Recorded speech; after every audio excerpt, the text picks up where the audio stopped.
நீங்கள் பார்த்துக் கொண்டிருப்பது உங்கள் விஜய். சீர்கொண்டு வா வெண்மேகமே ஒரு பவுன்சி சாங், ஏதோ பாலிவுட் சாங்ஸ் மாதிரி ஒரு ஃபீல் வருது இந்த சாங்ல. அந்த மாதிரி சார் பாடியிருக்கார் ஜானகிமா கூட. ஜெசிகா அதை நல்லா ப்ரெசென்ட் பண்றா. அந்த வோக்கல் டெக்ஸ்டரிட்டி அவளுக்கு இன்னும் வேணும். பிராக்டிஸ், திறமை அது மேலதான் இருக்கு.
ஜெசிகா, எவ்வளோ எக்ஸைட்டடா இருக்கீங்க. இந்த நாள்ல வேற முதல் கண்டெஸ்டன்ட், டென்ஷனோட ஹாப்பினஸ் இன்னும் அதிகமா இருக்கு. கரெக்டா?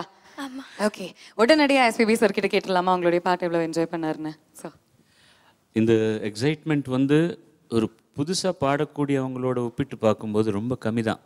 நாங்கள்லாம் இந்த மாதிரி நிகழ்ச்சி டிவி கிடையாது, ஆனால் நிறைய காம்படிஷனில் பாடுவோம். மேடைக்கு போகும்போதே முதல்ல பால்பிட்டேஷன் வந்துடும். அதில் இல்லாமல் இந்த பாட்டில் என்ன ஸ்பெஷாலிட்டி உனக்கு புரிஞ்சது இல்லையா? என்ன? பிரெத். அவர் போகணுமே அந்த மாதிரி கம்போஸ் பண்ணுவார் ராஜா. அதுக்கு காரணம் என்னன்னா, இப்போ நீ பாடினது வந்து என் சோலோவா இல்லைன்னா இதில் டியூட் வெர்ஷன் கூட இருக்கு இல்லையா? இல்லையா? இப்போ டியூட் வெர்ஷன் பாடினியா?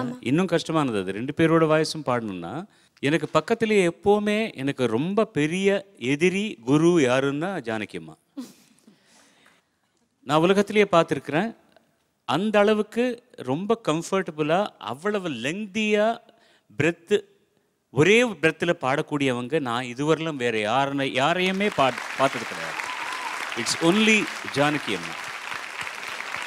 அவங்க என்னமோ ஒரு 12 பார் இந்த டெம்போவில் 12 பார் இமேஜின் பண்ணு. தானே நானா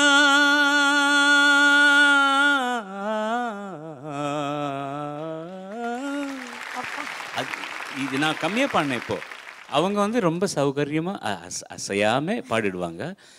நான் பாடும்போது எங்கேயாவது ஒரு பிரெத் எடுத்தாச்சுன்னா ராஜா, ஏண்டடே அவங்களுக்கு என்ன வயசு, உனக்கு என்ன வயசு, அவங்க எப்படி பாடுறாங்க, நீ ஏன்டா மூச்சு எடுக்கிற நடுப்பில் அப்படின்றாங்க. 2 பயம் இருக்குடா எனக்கு. ஒன்று உள்ளே இருந்து நீ ஒரு ராட்சசன், பக்கத்தில் ஒரு ராட்சசி, இவங்க 2 பேரை வந்து சாட்டிஸ்ஃபை பண்ணணும் எவ்வளோ கஷ்டம் தெரியுமான்னு. But you manage it so beautifully. அந்த எண்டுக்கு வரும்போது யாருக்காவது அந்த பிரெத்லெஸ்னஸ் ஸ்லைட்லி அந்த வால்யூம் குறையும். அதுக்கு வந்து உனக்கு சக்தி இல்லாமல் நடந்தது கிடையாது இது நிச்சயமாக. Because you are so excited. So இதெல்லாம் நினச்சி பார்க்கும்போது you did a very good job. God be with you. Thank you sir, thank you very much. மற்ற நடுவர்கள்? இல்லை, ஜெசிகா நல்லாவே பாண்டிங்க.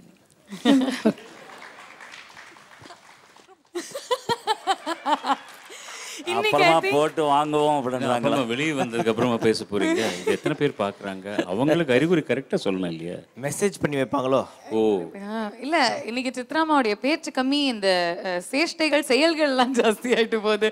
எக்ஸ்பிரஷன்ஸ்லயே நீங்க வந்து உங்களுடைய கமெண்ட்ஸ் எத்தனை நாளுக்குன்னு பார்ப்போம். ஓ